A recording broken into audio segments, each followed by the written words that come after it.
Halo, assalamualaikum warahmatullahi wabarakatuh. Selamat malam semuanya. Ini aku sambil nunggu teman-teman join live Flipping School hari ini. Aku mau nulis dulu judulnya, oke? Jadi hari ini teman-teman kita akan berbincang dengan salah satu awardee LPDP lagi. Beliau itu peraih LPDP dalam negeri di tahun 2019. Jadi nanti teman-teman yang mau tanya-tanya seputar LPDP dan tips ataupun trik lolos beasiswa bisa langsung tulis di kolom komentar, karena nanti aku dan materi kita pada hari ini akan jawab pertanyaan teman-teman secara virtual. Tapi sebelumnya aku tulis dulu judulnya di sini ya. Bahas LPDP bersama alumni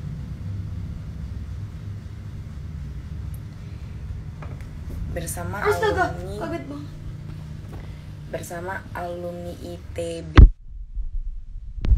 Teman-teman, sebelum kita mulai live chat kita hari ini dan kita undang langsung pemateri kita untuk gabung di live chat kita, aku mau ngingetin untuk teman-teman semuanya di masa pandemi dan PPKM ini, teman-teman harus stay healthy. Jangan lupa terapkan protokol kesehatan ya. Kalau mau kemana-mana harus pakai masker double sekarang. Kemudian kalau bisa sih stay at home aja. Kemudian jangan lupa vitamin dan jangan lupa untuk tetap menjaga imun teman-teman. Kalau gitu kita langsung aja undang pemateri kita pada hari ini, live kita. Jadi anyway teman-teman, sambil nunggu Kak Rudi untuk gabung bersama kita. Assalamualaikum Kakak. Waalaikumsalam warahmatullahi wabarakatuh. Terdengar suaranya? Iya, cukup jelas. Oke. Rudi, salam kenal dari aku. Apa kabar Kak Rudi? Iya, salam kenal Mbak Desri ya? Iya. Betul. Kak Rudi di mana nih sekarang?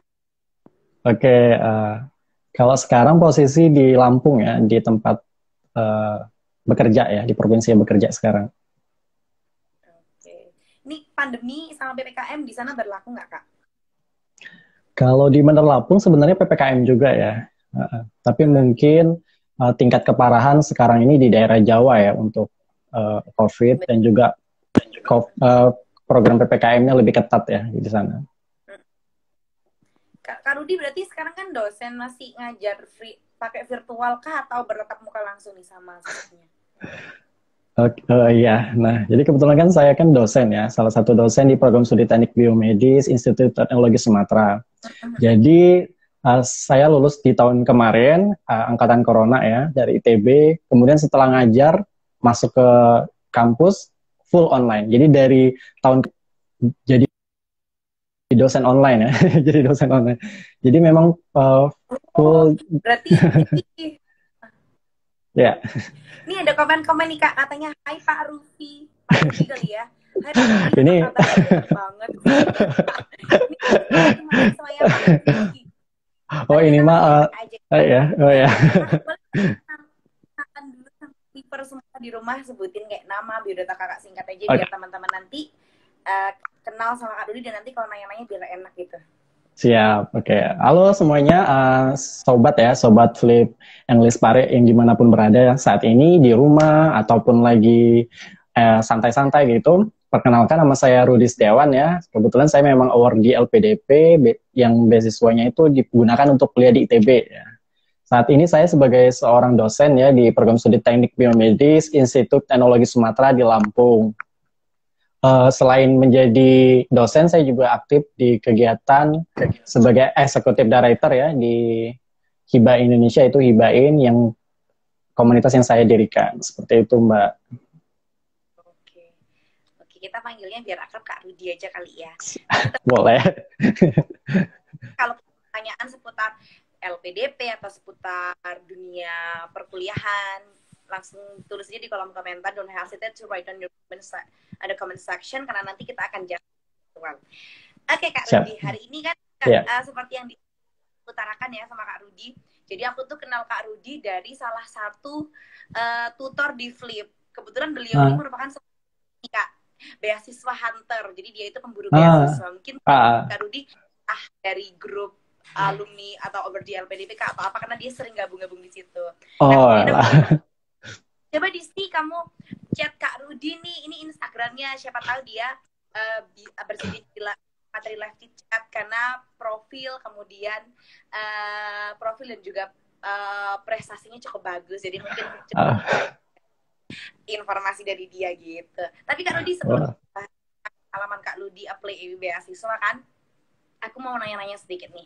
Pertama Kak Rudi dulu S1-nya dari Universitas Bengkulu ya? Betul. Jadi S1-nya di Universitas Bengkulu. Yang ngambil jurusan teknik elektro ya? Aku baca di CV-nya. Betul. Nih, kenapa sih alasannya Kak Rudi jadi anak teknik? Alasannya apa waktu S1 ngambil jurusan teknik? Oke, jadi makasih ya buat temannya Kak Desti yang sudah merekomendasikan saya. Alhamdulillah, saya dengan senang hati untuk bisa berbagi pengalaman. Jadi, mengapa saya ngambil teknik elektro ya? Karena memang dunia teknik itu bagi cowok mungkin cocok gitu. Nah, jadi kayaknya cool aja gitu kalau cowok ngambil teknik kayak gitu ya. Waktu itu, karena kan waktu zaman SMA, ya kita nggak tahu banyak ya tentang jurusan. Taunya kedokteran lah, mungkin jurusan-jurusan yang mungkin umum dikenal kayak gitu. Nah, jadi ngambil teknik elektro itu karena salah satunya juga saran dari Om waktu itu, saran dari orang tua. Jadinya saya juga pengen jadi anak teknik ya, biar waktu itu biar kelihatannya cool aja gitu. Gitu aja sih. Aku dulu ngambil jurusanku karena kelihatannya, wih kayaknya keren nih jadi anak ini kayak gitu. Tapi ada kesulitan pas waktu, kan kakak alasannya biar keren aja biar jadi anak teknik. Tapi pas waktu menjalani kehidupan sebagai mahasiswa teknik ada kesulitan nggak? Iya, waktu menjalankan sebagai seorang mahasiswa di jurusan teknik, khususnya teknik elektro, saya banyak dapat kesulitan ya. Karena sebenarnya saya orangnya itu jiwanya jiwa seni gitu ya. Waktu SMA itu anak teater, ketua teater, hobi manggung gitu. Tiba-tiba masuk ke dunia teknik yang saintis kayak gitu. Waktu di awal-awal itu kesulitan banget kayak gitu. Jadi karena udah terlanjur basah, ya mandi sekalian kayak gitu. Jadi akhirnya ya kesulitan itu ya akhirnya dapat teratasi dengan solusi-solusi yang kita temukan seperti itu. Tapi sempat nyesel nggak Kak ngambil jurusan teknik? Waktu itu nyesel ya, waktu itu sempat nyesel. Tapi sebenarnya itu berdasarkan survei ya, sekitar 80% itu mahasiswa di Indonesia itu merasa salah jurusan ya, seperti itu. Di awal-awal. Merasa salah jurusan tuh karena ini ya, kesulitan tugas, mengerjakan tugas dan lain-lain. Biasanya itu merasa tidak cocok dengan dosennya, tidak cocok dengan pelajarannya, dan mungkin tidak cocok dengan impiannya ataupun cita-citanya seperti itu. Tapi karena kan itu masa transisi ya Mbak, itu masa transisi dari SMA kemudian seorang pelajar menjadi mahasiswa. Oke, nah jadi seorang mahasiswa, jadi oleh karena jadi kaget. Jadi kalau udah ibaratnya tuh kalau sudah biasa pasti ada aja itu ya ke titik nyamannya itu. Oke. Tapi Kak, aku pertanyaan selanjutnya nih. Kalau kakak dulu tipe mahasiswa seperti apa nih waktu jadi jurusan teknik? Tipe mahasiswa kuliah pulang kah atau yang biasa bolos tapi organisasi jalan terus, atau yang kayak gimana nih Kak? Nah, waktu itu kan saya ngerasanya mungkin saya kurang cocok di teknik. Nah, salah satu caranya untuk menemukan passion sebagai seorang mahasiswa teknik, khususnya teknik elektro, saya menyibukkan diri di dunia organisasi. Jadi menjadi kura-kura ya, kuliah rapat, kayak gitu. Kemudian selain kura-kura mungkin jadi kula-kula ya, kuliah lomba seperti itu. Jadi banyak lah kayak gitu. UKM apa nih Kak? Atau organisasi apa? Sempat ikut apa aja dulu di kampus? Oke. Kalau di kampus itu pernah jadi BEM ya, BEM kampus pernah, kemudian UKM kerohanian pernah, kemudian UKM robotik, paduan suara kayak gitu. Dan masih banyak lain. Iya, anak padus. Ya, aku tuh sering nanya ya Kak, misalkan anak teknik tuh aku lihat beberapa teman-temanku nih yang jadi mahasiswa anak teknik, hidupnya itu adalah praktikum dan laporan. Kalau kakak dulu gimana? Punya waktu nggak sih untuk menjalani kehidupan sosial kakak? Misalkan nongkrong ke kopi kayak atau ngafe kayak itu, masih ada nggak waktu kayak gitu? Iya ya. Nah, salah satu kesulitan di anak saintis ya, yaitu anak saintis, anak teknik, anak sains dan lain sebagainya itu yang namanya praktikum, yang namanya laporan itu menghantui ya. Jadi seperti hidup berdampingan seperti itu. Nah, jadi kalau kita tidak memberikan waktu luang untuk kita melakukan kegiatan yang lain, kita tidak akan bisa kayak gitu. Nah, jadi tinggal kita nyempatin waktu aja untuk nongkrong lah, untuk organisasi lah, untuk lomba lah, untuk ikut-ikut kegiatan sosial lah, seperti itu. Jadi ya 24 jam itu tergantung manajemen waktu kita aja sih sebenarnya. Oke. Ya, Tapi kalau Kak Rudi dulu gimana cara manajemen time manajemennya tuh gimana di antara prestasi, praktikum, laporan, tugas kuliah, kelas ya banyak banget. Itu gimana caranya Kak? oke, sebenarnya untuk manajemen waktu itu rumusnya itu ya tinggal membagi prioritas ya antara penting dan tidak penting, urgent dan tidak urgent seperti itu. Jadi ke dalam 4 kolom. Nah, kalau kita tahu itu penting dan urgent ya berarti kita harus selesaikan segera. Tapi kalau kita tahu itu penting tapi belum urgent berarti bisa kita tunda dulu. Nah, kalau untuk hal-hal yang mungkin tidak penting, nah itu yang bisa kita kurang-kurangin kayak gitu. Tapi memang godaan itu selalu banyak kayak gitu. Jadi kayak nongkrong yuk, karaoke yuk, nonton yuk. Nah, itu selalu ada pasti. Tinggal gimana cara aja untuk ngurangin aja. Oke, nah ini paling bisa dicontoh ya sama mahasiswanya Kak Rudi yang sekarang lagi nonton nih join live kita ada 9 orang. Ini bisa dicontoh nih dosennya, jadi ada yang diprioritaskan. Kita lihat tingkat prioritasnya nih, jangan nongkrong diduluin nih teman-teman mahasiswa. Aku juga kayak gitu Kak, soalnya dulu itu motor. Salah satu contoh yang kurang baik. Nah, tapi anyway teman-teman nanti live chat ini nih Kak Rudi kalau selesai kita live, aku akan upload di IGTV-nya Flipping the School Tadi. Nanti teman-teman yang di perbincangan kita ini bisa langsung cek IGTV kita. Terus Kak Rudi dulu anak teknik itu kan terkenal sama kuliahnya yang ini molor kan, dari kata temanku nih 4 tahun aja aku udah bersyukur, 5 tahun aja udah bersyukur. Kak Rudi berapa tahun nih S1 lulus? Oke. Nah, kalau sebagai mahasiswa teknik ya, mungkin kita tidak asing yang mendengar kalau kita lulus itu ngaret atau molor. Jadi kalau kata 5 tahun, 6 tahun, 7 tahun lah mentoknya ya, itu udah biasa. Jadi kayak yang udah, oh ya udah, jadi kayak seperti udah pengampunan lah kayak gitu kalau lulusnya sampai 7 tahun seperti itu. Tapi sebenarnya kuliah dimanapun itu tetap bisa ya kita lulus tepat waktu asal di manajemen dengan baik. Kalau di S1 alhamdulillah saya waktu pas ya 4 tahun gitu, jadi bisa memanajemen waktu dengan baik. Wow. Oke, wow. Kak, ada nggak sih Kak kebiasaan dulu waktu S1 Kakak terapin yang ternyata waktu Kakak daftar atau apply beasiswa tuh ternyata kebiasaanku dulu di S1 nih berguna gitu pas waktu Kakak apply beasiswa.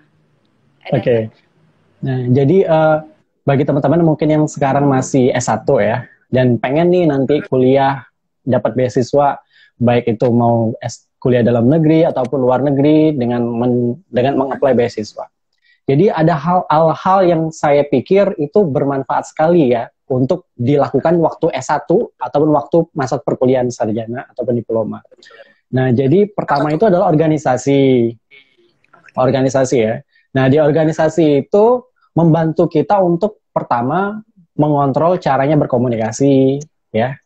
Mengontrol cara kita untuk yang namanya mengatur emosi ya, kayak gitu ya. Karena kan setiap orang ini punya egonya masing-masing ya, kayak gitu. Nah, dengan masuk ke organisasi itu kita belajar untuk yang namanya itu maintain emosi kita. Nah, jadi kalau yang ngerasanya hobi emosi itu sering meledak-ledak, mungkin coba untuk masuk ke organisasi. Ya mungkin tidak bisa sekali 2 kali atau sehari 2 hari langsung jadi orang yang tenang, kayak itu orang yang ramah, kayak gitu. Enggak juga gitu.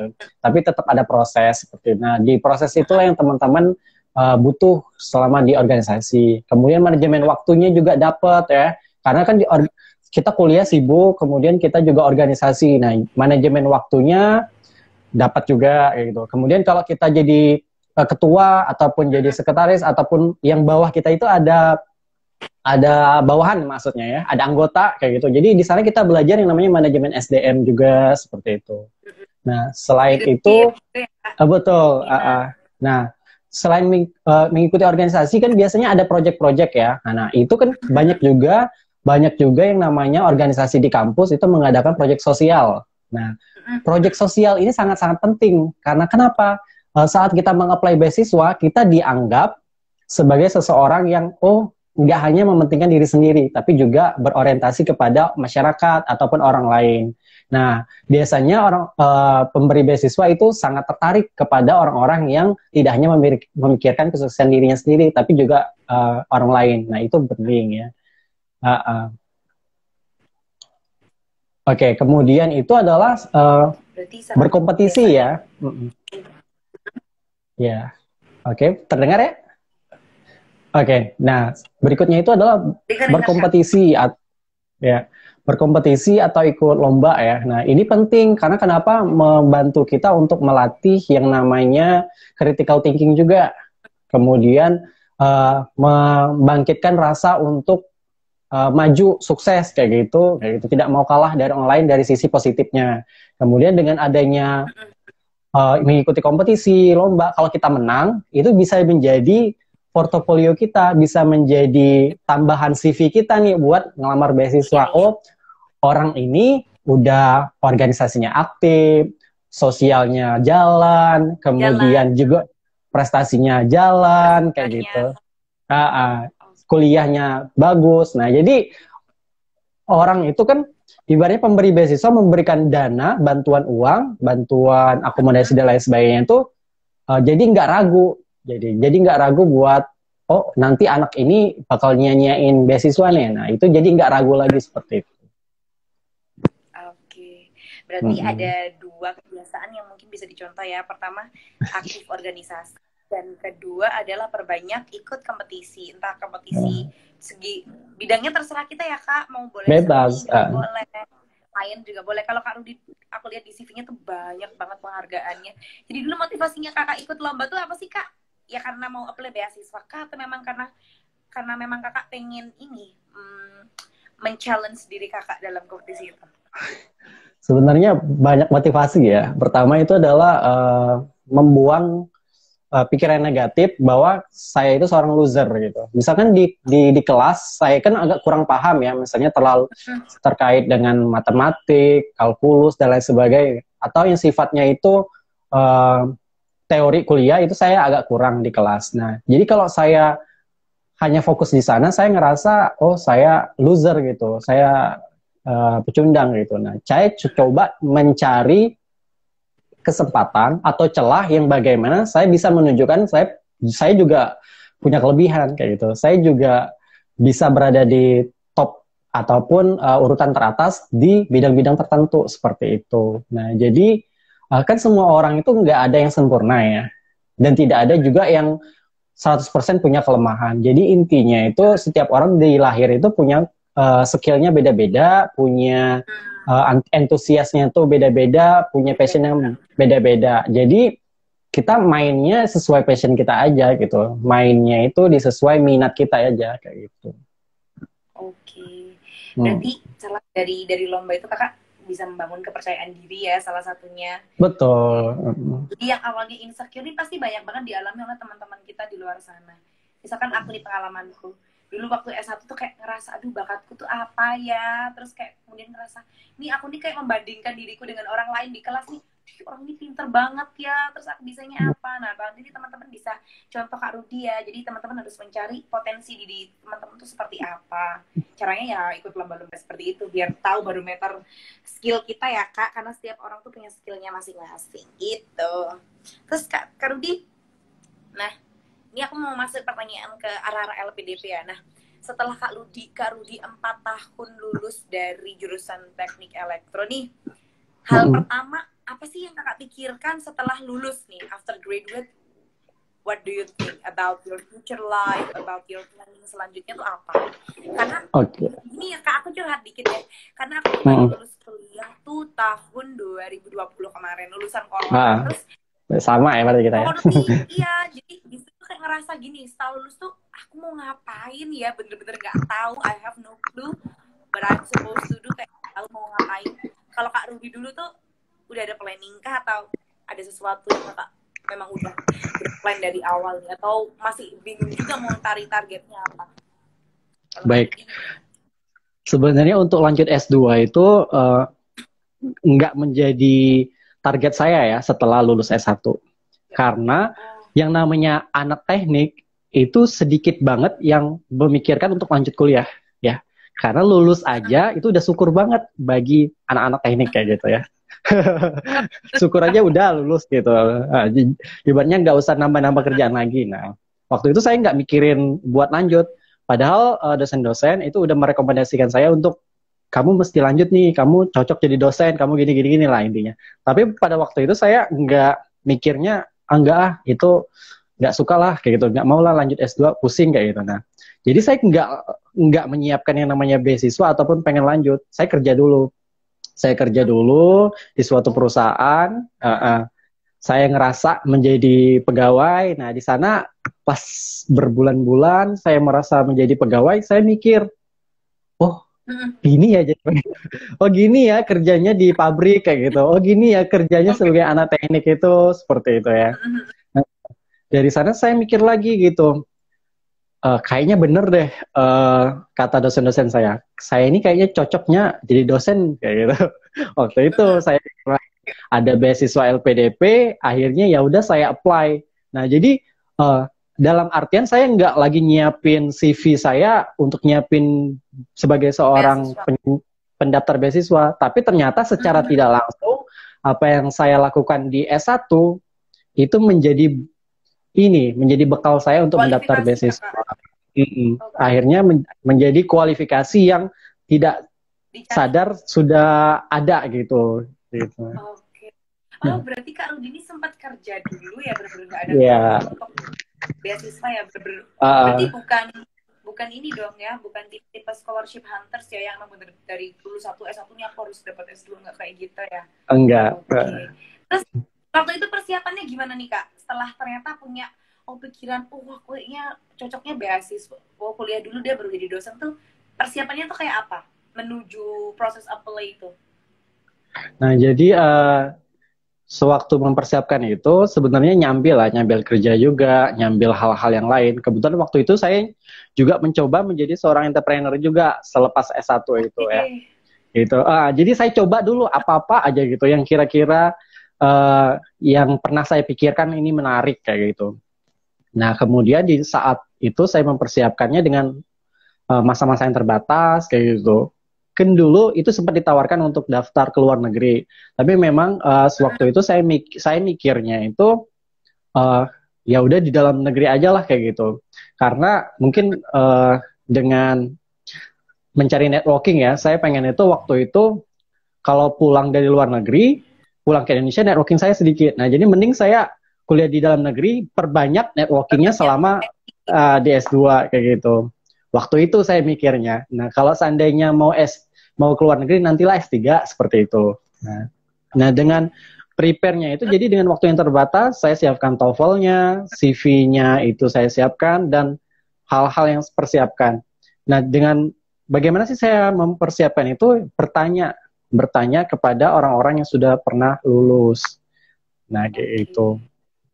Jadi Berarti ada bantuan bias para wordy selanjutnya sebelumnya ya Kak ya, dari betul, kakak tingkat, dosen. kebetulan Oke, oke. juga dulu itu sepupu saya ya, mbak saya itu sepupu saya itu dia juga S2-nya dapat beasiswa dari LPDP. Jadi saya bertanya sama sepupu saya, sama senior-senior dan lain sebagainya tentang story sukses mereka untuk daftar beasiswa LPDP ini seperti apa. Oke, I see. Berarti kakak persiapannya memang memang bukan bertahun-tahun mempersiapkan diri untuk LPDP dan lain sebagainya ya, karena galauan waktu Enggak, jadi pegawai itu kayaknya ya elah ternyata kayak gini ya, ikut orang, lebih baik jadi dosen. Terus Kak, menurut kakak nih tahap dari berbagai macam tahap nih, dari tahap pemberkasan, terus kemudian dari tahap sampai tahap interview dan diterima akhirnya, berarti apa nih Kak, tahap apa yang menurut kakak ini paling susah untuk kakak, dari Kak Rudi sendiri oke. apa tahap?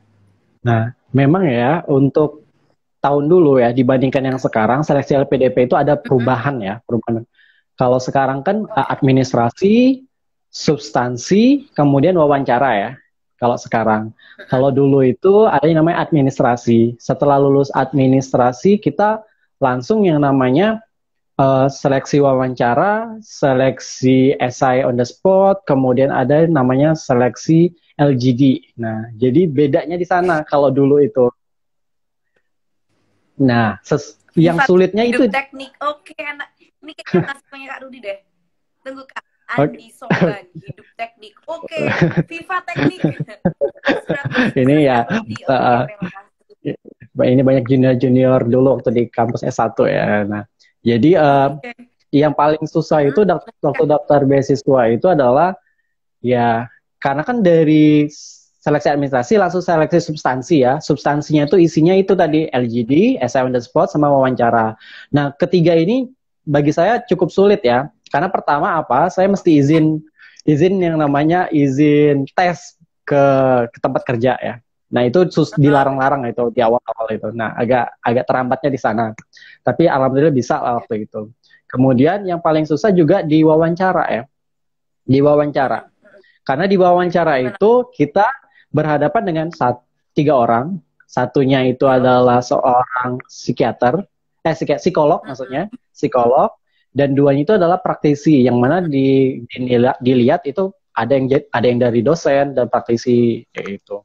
Nah, 3 orang ini benar-benar bertanya yang sesuai dengan substansi kayak gitu. Jadi pertanyaan mereka itu bisa memancing jawaban-jawaban yang mungkin berbahaya seperti itu. Nah, itu yang menjadi kesulitan juga bagi saya waktu itu. Jadi pertanyaannya tuh kayak menjebak nih, kalau salah jawab apa nih, kayak gitu ya Kak? Iya, betul. Dan nervousnya nggak Kak waktu itu? Vibe-nya gimana? Nervous kah atau kayak gimana Kak? Takut kah atau gimana? Yang namanya seleksi itu, ataupun apapun itu ya, pasti deg-degannya ada ya. Itu nervousnya ada. Cuma kalau kita udah ketemu di langkah pertamanya itu, biasanya langkah kedua ketiganya itu udah hilang kayak gitu nervousnya. Cuma yang di awal-awalnya itu yang bikin nervousnya itu terlalu tinggi biasanya. Oke. Kakak ada nggak kayak tips atau trik gitu biar teman-teman yang mungkin nanti ada tahap seleksi beasiswa, ada nggak tips dan trik interview dari Kak Rudi sendiri? Yang waktu itu Kak Rudi sempat terapkan untuk Kak Rudi sendiri. Oke, nah sebenarnya ini bukan menjadi suatu paten ya, bukan suatu paten, karena kan yang namanya award di LPDP itu ada puluhan ribu ya. Jadi puluhan ribu orang ini punya strateginya, punya tips-tipsnya masing-masing seperti itu. Nah, sewaktu saya melakukan tes wawancara itu, apa sih yang saya terapkan? Pertama, saya menjawab sesuai dengan konteks. Nah, ya, saya harus fokus pertama ya. Karena kalau saya tidak fokus, saya akan menjawab pertanyaan yang mereka tanya itu akan melebar. Jawaban yang saya utarakan itu bakal melebar. Jadi saran saya pertama itu adalah fokus. Jadi jangan sampai dia nanya 1 tambah 1, nanti kita jawabnya 1 kurang 1 seperti itu ya. Nah, kemudian kemudian hati-hati untuk bercerita kayak gitu.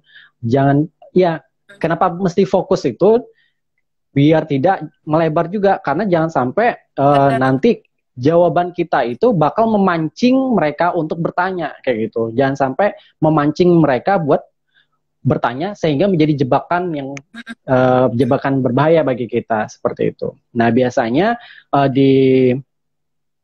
orang-orang itu bakal terjebak saat pertanyaan-pertanyaan berkaitan dengan keluarga seperti itu ya. Karena kan nanti kan ada psikolog. Nah, psikolog tuh jadi nanti coba ngetes kita, bagaimana mental kita, bagaimana kehidupan keluarga kita, bagaimana kehidupan sosial kita, nanti dites kayak gitu. Apakah sinkron antara yang kita sampaikan dengan apa yang sebenarnya terjadi seperti itu. Kan mereka pengalaman sendiri ya untuk menilai ininya. Punya pengalaman sendiri untuk menilai apakah benar itu kepribadian orang ini seperti yang tertulis di apply beasiswa kita kayak gitu. Nah, jadi hati-hati jangan sampai mungkin terlalu emosi ya, nanti bercerita tentang kehidupan sedih ataupun cerita sedih, kita sampai nangis luar biasa seperti itu. Nah, itu hati-hati Curhat juga. jadinya ya. Jadi curcol. Karena kan kalau kita udah terbawa emosi, fokus kita hilang Heeh. kayak gitu ya. Kemudian semuanya menjadi apa-apa yang kita jawab itu jadi enggak enggak ini lagi ya, maksudnya enggak terlalu berpikirnya itu secara jernih sehingga karena terlalu terbawa emosi tadi. Kemudian eh, saat wawancara itu adalah yang pertama, kenapa sih kita mau ngambil kuliah lanjut kayak gitu? Mau S2 kah, mau S3 nih itu harus jelas.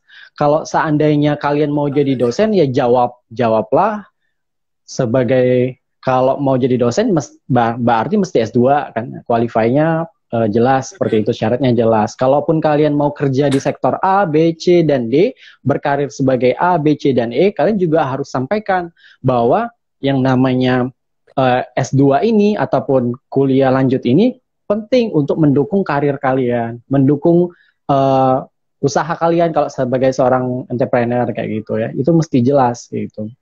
Kemudian itu ditanya juga nanti kenapa ngambil kampus di sana, itu mesti jelas nanti. Jadi jangan sampai kita mau kuliah di A, tapi nggak tahu nih kenapa kita mau kuliah di A. Nah itu bahaya banget kayak gitu ya.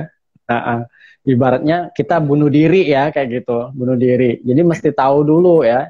Kemudian kenapa ngambil LPDP itu kenapa? Kan pasti ada ya beasiswa-beasiswa yang lain. Nah itu kenapa gitu ya. Kenapanya? Seperti itu. Berarti pertama kita harus jelas ya Kak, sebelum kita ngambil LPDP-nya atau beasiswa apapun tuh harus ada study plan-nya dulu ya. Kayak nanti ini setelah kamu lulus, setelah aku kasih beasiswa ke kamu nih, kamu nanti akan melakukan apa untuk kita kayak gitu. Betul. Itu tricky ya. Memang interview itu salah satu tahapan yang menurut saya tricky ya. Banyak orang yang gagal di tahap interview. Jadi teman-teman nanti mungkin bisa nanti setelah mendengarkan pesan, tips, dan trik dari Kak Rudi bisa langsung berlatih di rumah. Terus Kak, menurut Kakak nih pas waktu Kakak lolos beasiswa ini nih, lolos LPDP, poin apa nih yang menurut Kakak menjadi poin tambah yang membuat Kakak akhirnya lolos, yang membuat Kakak akhirnya qualified di mata para pemberi beasiswa tersebut? Oke, seperti yang pernah saya sampaikan tadi ya, seperti saya sampaikan tadi ya, kebetulan memang dulu saya daftarnya itu jalur afirmasi prestasi nasional internasional waktu itu. Tapi kalau sekarang jalur itu udah nggak ada lagi ya di LPDP, udah nggak ada lagi. Nah, jadi otomatis kalau saya daftar jalur itu, saya harus punya prestasi. Nah, ya, itu menjadi salah satu bekal saya ya. Kenapa saya berani daftar LPDP. Kemudian itu adalah organisasi tadi. Nah, organisasi tadi, proyek-proyek sosial tadi yang pernah saya sampaikan di awal. Kemudian itu adalah saya pernah bercerita bahwa di kampus dulu saya pernah mendirikan bersama teman-teman itu cikal bakal UKM gitu di Fakultas UKM Penelitian, itu cikal bakalnya. Nah, dari sana kita menjual diri kita dari sisi kegunaan kita. Oh, ternyata kita keluar dari sana meninggalkan jejak yang positif. Nah, itu ya pentingnya gitu. Kan kalau di sekolah dulu kalau ya oke gimana? Oke, terputus. Ya intinya itu kemudian itu ini ya, usahakan ya kalau kita punya prestasi yang banyak misalnya, punya pengalaman yang banyak ataupun pinter lah ya, anggaplah ya teman-teman nanti punya kalian khusus di bidang-bidang yang tertentu. Kontrol diri. Halo? Oke, harus mengontrol diri ya. Harus mengontrol diri saat wawancara. Jadi kita dalam wawancara juga harus mengontrol diri, Mbak. Karena kenapa? Jangan sampai kita over proud. Ya, over proud sama diri kita sendiri. Iya kan? Nanti kita wah saya pernah juara ini, saya pernah lomba ini, menang ini, IPK saya segini, gini-gini ini. Jadi jangan sampai menunjukkan kita itu sebagai seorang yang congak kayak gitu, terlalu terlalu sombong dengan pencapaian-pencapaian kita. Nah, itu penting juga. Nah,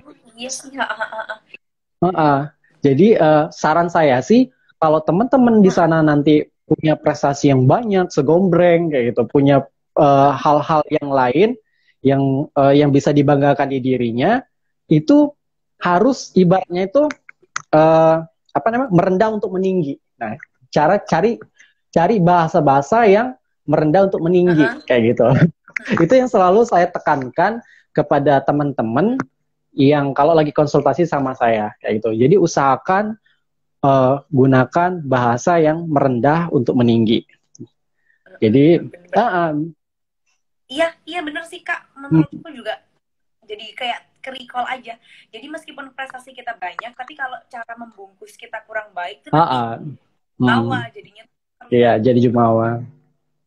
Benar. Berarti itu bisa dilatih ya, Kak? Bisa. Pemilihan kata. Itu gimana sih Kak, jadi cara kita terserah tips untuk melatih interview, melatih berbicara dengan orang, membranding diri kita tuh gimana? Kalau Kak Rudi. Jadi sebenarnya kalau kita Muslim, kita lebih enak untuk membuat kita itu terlihat tidak terlalu sombong. Misalnya menambahkan kata-kata alhamdulillah di depannya, seperti itu ya.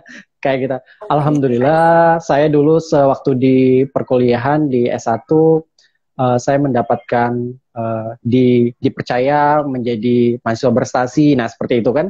Kalau kita menggunakan saya dulu S1 mahasiswa berprestasi.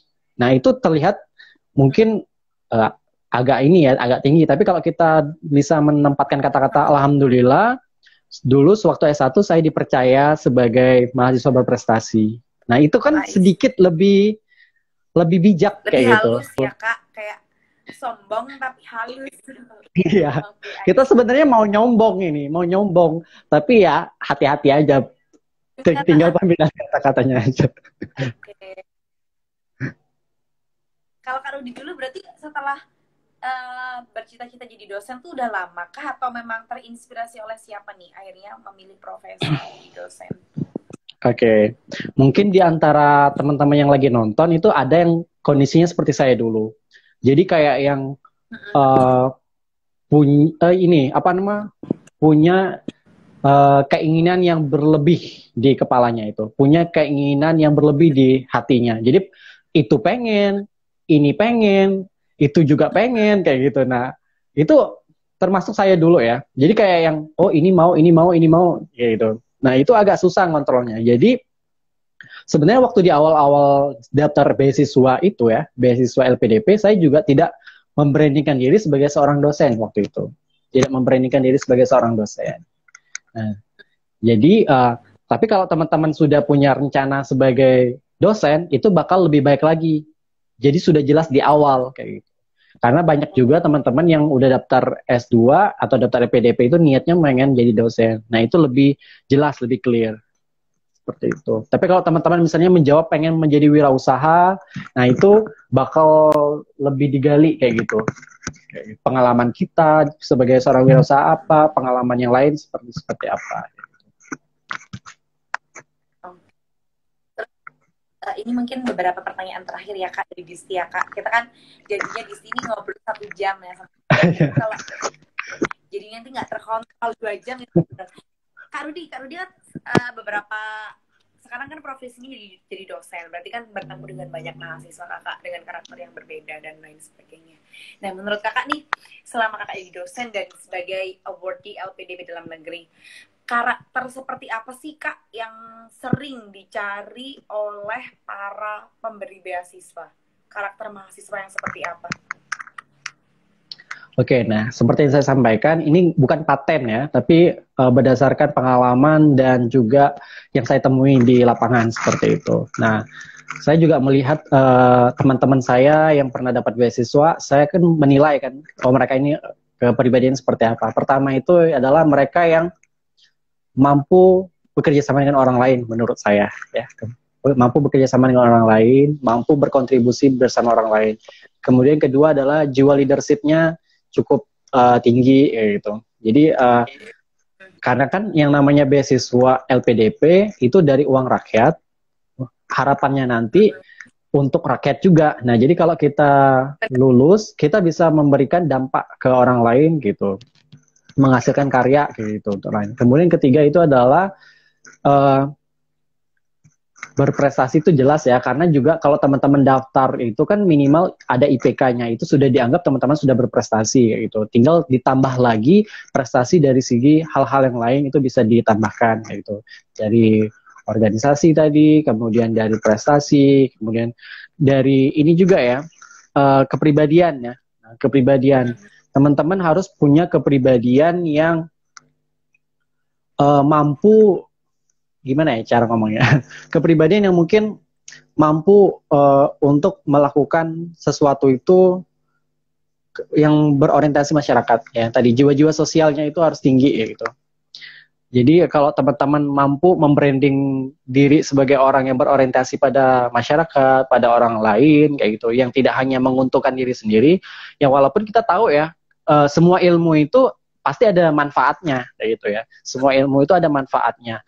Tapi kan cara kita membranding diri, cara kita berkomunikasi itu yang harus mampu dideliver kepada pemberi beasiswa. Ya, kemudian itu adalah orang yang punya visi yang jelas, visioner, kayak gitu ya. Kalau teman-teman tidak mampu menceritakan kamu bakal menjadi apa 10 tahun ke depan, 20 tahun ke depan, nah itu cukup disayangkan kayak gitu. Nah, jadi saran saya coba mulai sekarang taruh mimpi-mimpi kalian itu per berapa tahun. Misalnya 10 tahun nanti kamu jadi apa, 5 tahun nanti kamu jadi apa, 20 tahun nanti kamu jadi apa, seperti itu. Kamu nanti 20 tahun lagi punya apa, kayak gitu. Nah, jadi kita dinilai oleh pemberi beasiswa itu, oh, kamu tuh lagi melangkah menuju kesuksesan kamu, kayak gitu. Nah, kayak gitu ya. Jadi harus jiwa mampu ini, menjadi orang yang visioner. Kemudian yang tadi ya, bijak ya, artinya bijak, karena kan seorang yang lulus sebagai seorang sarjana ataupun seorang yang kuliah tinggi ya, tidak akan berarti ilmu itu kalau tanpa adab. Jadi usahakan adab dulu baru ilmunya kayak gitu ya. Jangan sampai nanti kalian ngerasa tinggi ya, ternyata ilmu yang kita punya itu nggak mampu diberikan ke orang lain. Nah, jadi usahakan adab dulu kayak gitu. Jadi sehingga orang yang memberikan beasiswa kepada kita juga ngerasa 100% yakin kalau uang yang kalian pakai ini adalah amanah yang bakal dijalankan dengan baik, seperti itu. Dan kemudian adalah terakhir, jadi diri sendiri aja ya. Jadi diri sendiri aja. Jangan coba untuk mengcopy orang lain ataupun mengcopy wardi-wardi yang udah lulus lainnya. Karena mereka punya success story-nya beda-beda. Ya. Mereka punya success story-nya beda-beda. Mereka punya ibu bapak yang beda-beda, kuliahnya beda-beda, rumahnya beda-beda, ceritanya hidup beda-beda. Jadi kalau kamu masuk ke cerita mereka, kamu bakal kesulitan kan, karena kamu bukan pemain utamanya di sana. Nah, kamu adalah pemain utama di cerita kamu. Kalau kamu mau daftar beasiswa, kamu bawalah cerita kamu, versi kamu dengan sebaik mungkin, karena kamu adalah pemain utama ataupun aktor dan aktrisnya kayak gitu. Jadi juallah cerita kamu sebaik mungkin kayak gitu. Berarti ini ya percobaan apply pertama beasiswa LPDP langsung dapat atau beberapa kali mencoba nih? Pertama langsung kalau LPDP sekali dapat. Oke, wow, luar biasa. Apa sih Kak motivasi terbesar Kakak tuh dalam hidup? Motivasi terbesar saya dalam hidup adalah hidup itu hanya sekali. Maka sekali hidup itu agar saya bisa dapat berguna bagi orang lain. Kayak gitu. Makanya di sela-sela kehidupan saya sebagai seorang dosen, saya juga punya namanya NGO komunitas yang saya dirikan bernama Hibain. Di sana adalah Hibain ini adalah ini ya, komunitas sosial ya. Jadi benar-benar udah 1 tahun ya berdirinya Hibain ini, jadi banyak kegiatan-kegiatan sosial di sana. Karena saya memang orangnya mudah iba sama orang lain, ya, mudah kasihan sama orang lain. Nah, jadi dia bergerak di bidang apa Kak Hibain Kak? Hibain macam-macam ya. Jadi pendidikan juga, kemudian kesehatan juga kayak gitu ya. Jadi macam-macam. Kegiatannya, salah satu kegiatannya tuh ngapain Kak? Bikin event apa? Misalkan kayak kebutuhan kah atau apa? Oke, kalau selama 1 tahun ini kami pernah menyelenggarakan peduli kesehatan gigi dan mulut anak-anak yatim ya di 4 kota ya, kayak gitu, ada di Lampung, kemudian di Malang, Bandung dan lain sebagainya. Kemudian yang dekat-dekat ini ada kami mengumpulkan 90-an orang untuk menulis puisi sama-sama, kami jadikan buku. Keuntungan buku ini kami jual, keuntungan buku ini kami bikin perpustakaan, ada di 3 ini, di 2 desa di Lampung, satunya di Bantul, Jogja, kayak gitu. Kemudian yang dekat-dekat ini ada ini apa namanya? Patungan kurban. Jadi kami bantu untuk, alhamdulillah terkumpul 2 juta ini ya, 5 juta sekian, yaitu 2 ekor kambing untuk dibagikan ke panti asuhan di Jawa Barat. Dan masih banyak program-program lainnya seperti dihibain kayak gitu. Nah, sedikit ini ya, sedikit boleh, promo ya. Kebetulan kan Hiba ini lagi open ini ya, open volunteer. Jadi mungkin teman-teman yang lagi nonton bisa ya, kalau ada niatan bergabung boleh ya gitu. Karena memang rata-rata pekerjaan kami ini dilakukan secara daring. Jadi tidak terlalu menuntut teman-teman untuk berkegiatan di offline. Karena memang sekarang kan lagi pandemi ya. Jadi online kebanyakan kerjaan kami. Oke. Caranya buat daftar volunteer gimana, Kak? Kalau ada teman-teman yang mungkin berminat. Oke, kalau teman-teman berminat daftar di Hibain sebagai pengurus ataupun volunteer, bisa buka Instagramnya @hibain_. Di sana ada postingan terakhir kami. Coba Kak, ditulis di kolom komentar. Iya. @hibain_. Coba Kakak spelling. @hibain HIIB. Hibain. Ya, underscore. Hibain_. Oke. Ya, Hibain underscore.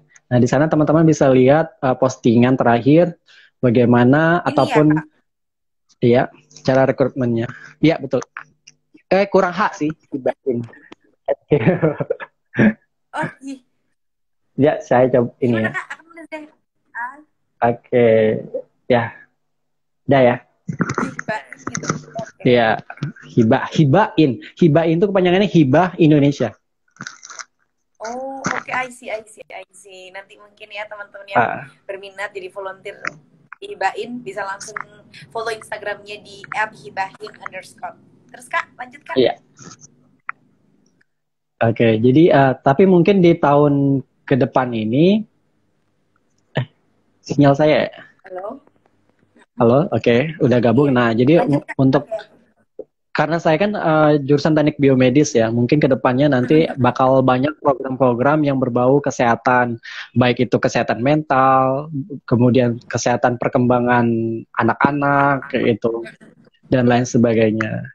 Dan kebetulan juga saya tuh S1, S2-nya itu topiknya stroke ya, gitu, rehabilitasi stroke, jadi bikin alat-alat stroke.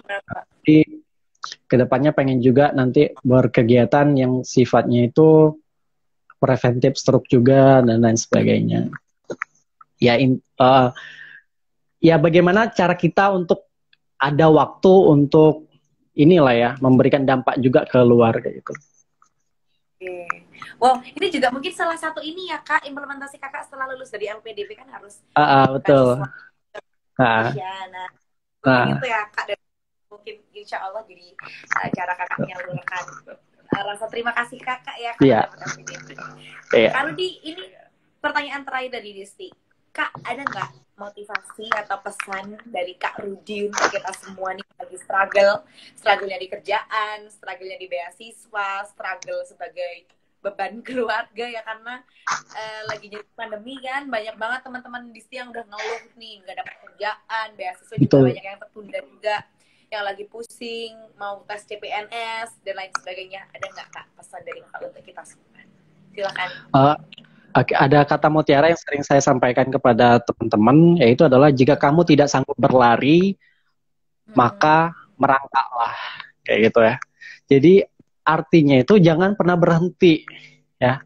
Kalau kita berhenti, sudah selesai hidup kita ya, selesai hidup kita. Tapi kalau kita terus mengejar ya, walaupun itu dalam kondisi merangkak sekalipun, kita masih tetap step by step menuju impian kita ya. dibandingkan tidak sama sekali. Nah, yang namanya hidup itu selalu akan ada perbandingan di atas kita dan di bawah kita. Nah, tinggal bagaimana kita mengatur emosi kita, jangan terlalu membandingkan kita dengan orang atas, walaupun itu penting. Memotivasi kita untuk sukses, memotivasi kita untuk melakukan hal-hal yang positif, memotivasi kita untuk sukses juga karirnya dan lain sebagainya. Tapi kalau kita terlalu larut terhadap kehidupan orang yang di atas kita, kehidupan Rafathar lah misalnya ya, jadi bakal ini ya, bakal tidak bersyukur kayak gitu. Nah, jadi harus imbang antara melihat ke bawah sama melihat ke atas. Ya, melihat ke bawah untuk bagaimana kita bersyukur dengan posisi kita sekarang, melihat ke atas untuk bagaimana kita bisa juga naik ke atas seperti itu. Jadi kalau sekarang teman-teman ngerasa, oh aku kayaknya kok ngerasa gagal ya, ingatlah selalu akan ada waktu yang tepat untuk orang yang tepat. Nah, jadi mungkin saat ini itu bukan waktu tepat untuk kamu di sana, di kerjaan sana, di kuliah di sana dan lain sebagainya. Tapi mungkin akan ada waktu yang tepat nanti. Bisa jadi bulan depan, bisa jadi 2 minggu lagi, tahun depan, kayak gimana. Akan kan yang ibaratnya pernah dengar kan waktu di dunia ini berputar ya. Nah, jadi kan berganti-ganti kan ya. Ada yang siang, ada yang malam, ada yang di sana siang, di sini malam, di sana pagi, di sini malam. Nah, semuanya beda-beda kan, semuanya beda-beda. Tapi tinggal jadi kan semuanya nunggu timing si atas atau bawah itu. Seperti itu. Halo, sinyal saya kayaknya ya putus-putus ya. Halo. Ya benar. Seperti setiap ya. Gitu Kak. Tadi bisa dengar saya nggak? Ya, halo dengar Kak. Maaf ya, kayaknya sinyal saya ini kurang ini. Ya. Halo. Ya. Oke, jadi tinggal. Ya. Oke, jadi waktu itu kan berputar. Jadi ada siang, ada malam. Jadi ada yang tinggal nunggu waktu aja. Kapan kita lagi di posisi siangnya, kapan kita lagi posisi sorenya, kapan kita lagi di posisi malamnya. Tinggal nunggu waktu. Nggak mungkin nggak kebagian kayak gitu. Asal kita menuju hal yang kita kejar itu. Kalau kita cuma duduk diam, ya nggak bakal ini juga ya. Datang juga itunya.